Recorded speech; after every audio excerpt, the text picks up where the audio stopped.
नमस्कार शेतकरी मित्रांनो, आज आपण पी-एम किसान निधीच्या 21व्या हप्त्याबद्दल सविस्तर अशी माहिती पाहणार आहोत.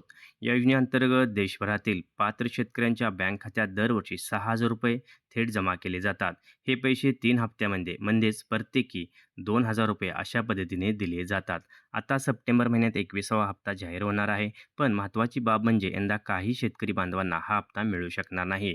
याचं मेन कारण असं आहे की अनेक शेतकऱ्यांनी ई-के-वाय-सी पूर्ण केली नाही किंवा त्यांच्या जमिनीची नोंदणी कागदपत्रे यामध्ये त्रुटी आढळलेल्या आहेत.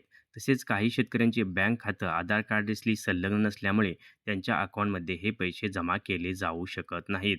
तर यावर सोपा उपाय म्हणजे सर्वप्रथम शेतकरी बांधवांनी पी-एम किसान योजनेच्या अधिकृत वेबसाईटला जाऊन आपले नाव लाभार्थी यादीत आहे का नाही हे तपासावे.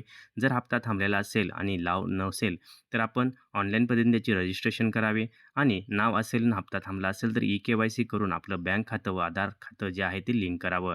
तसेच जमीन नोंदणी व कागदपत्रे तपासणी करून त्रुटी दुरुस्त कराव्यात. सरकारच्या माहितीनुसार अधिक हप्त्यामध्ये अनेक शेतकरी बांधवाचे पैसे थांबले होते, पण वेळेत दुरुस्ती करून लाभ पुन्हा मिळवणं शक्य झालं आहे.